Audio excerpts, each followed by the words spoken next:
You'll please stand.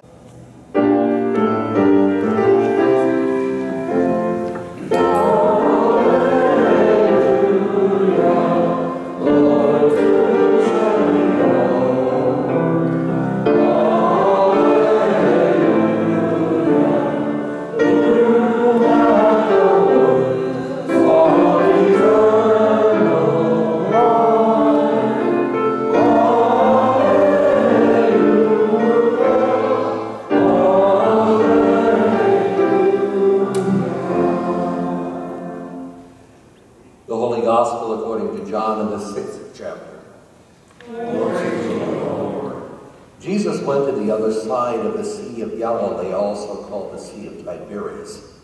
A large crowd kept following him because they saw the signs that he was doing for the sick.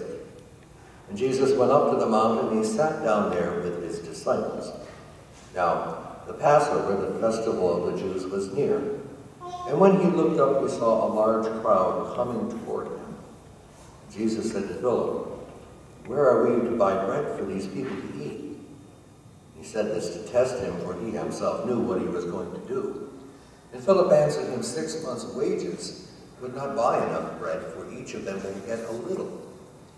And one of his disciples, Andrew, Simon Peter's brother, said to him, "There's a boy here who has 5 barley loaves and 2 fish, but what are they among so many people?" Jesus said, "Make the people sit down." Now, there was a great deal of grass in that place, so they sat down, about 5,000 in all. And then Jesus took the loaves, and when he had given thanks, he distributed them to those who were seated also, so the fish as much as they wanted. And when they were satisfied, he told his disciples, "Gather up the fragments left over so that nothing may be lost." And so they gathered them up, and from the fragments of the 5 barley loaves left over by those who had eaten, they filled 12 baskets. And when the people saw the sign that he had done, they began to say, "This indeed is the prophet who has come into the world." And when Jesus realized that they were about to come and take him by force to make him king, he withdrew again to a mountain by himself. When evening came, his disciples went down to the sea, got into the boat, and started to cross the sea to Capernaum. It was now dark, and Jesus had not yet come to them. And the sea became rough because a strong wind was blowing. And when they had rowed about 3 or 4 miles, they saw Jesus walking on the water and coming near the boat, and they were terrified. But he said to them, "It is I. Do not be afraid." And then they wanted to take him into the boat, and immediately the boat reached the land toward which they were going. The Gospel of the Lord. Praise to you, O Christ.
The feeding of the 5,000 is an interesting story because it's one of the very few, other than crucifixion, that is in all four Gospels, which tells us that somehow there's a critical message going on in this particular feeding, and it's loaded with Old Testament back reference. You heard Dan just a moment ago reading from the story out of the Old Testament of 2 Kings, how Elijah takes the food, and it's so little, once again, that it doesn't seem possible that people could be fed. And once again, they are fed, and there's some left over. And same thing happens here in the Gospel of John, feeding the 5,000. And the references are beautiful. Notice how he says there's lots of grass there, and they lay down on the grass. Can you hear the 23rd Psalm going on? He leadeth me to green pastures. All part of the whole system of how God speaks to us. And then all of a sudden, he's testing them. He says, well, why don't we feed them? And of course, Philip says, this isn't going to work. You need 6 months' wages. This isn't going to be able to buy enough bread to feed even a little bit. So he sees the impossibility of the task. And Jesus says, well, you're going to have to do this, because he knew what he was going to do anyway. And then Andrew comes along and says, well, you know, there's a kid here with 5 barley loaves, 2 fishes. Well, once again, what's that among so many? The task is too huge. It's too big. This is not something we can do, Jesus. You're asking the impossible. And so he has them sit down in that wonderful grassy place, that 5,000. And the first thing he does is he raises the loaves, and he gives thanks to God for what he has. And then there is this miraculous feeding. And just like in the Old Testament story with Elijah, there's 12 baskets.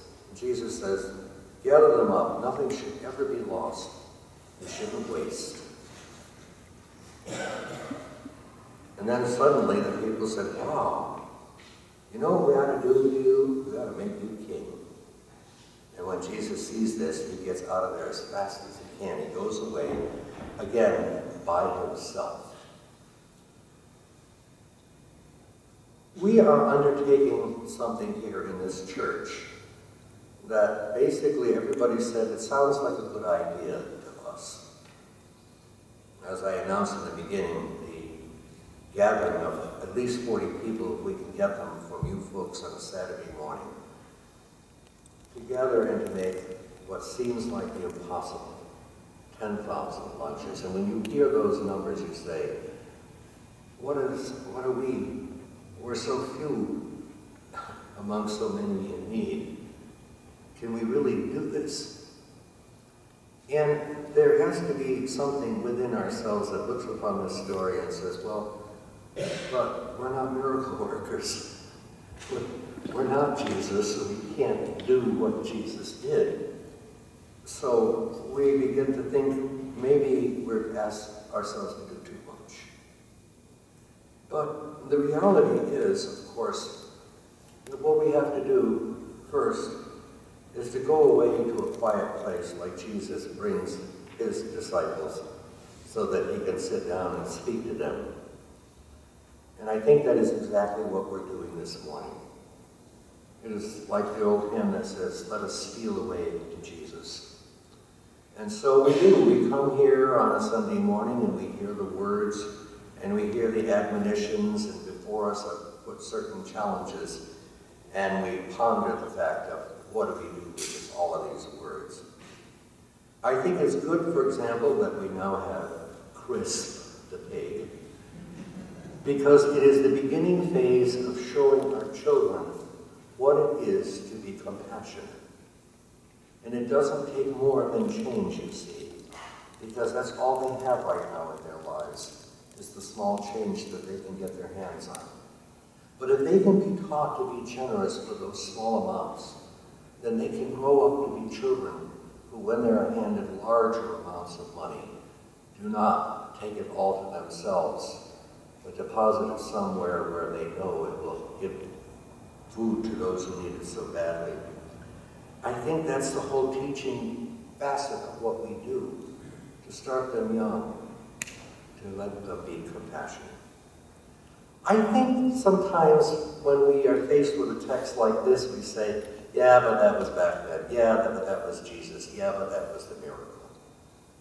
but nothing has really changed in so many ways. Do we not still, after 2,000 years, have the poor? Do we not, after 2,000 years, have those who could have compassion on the poor?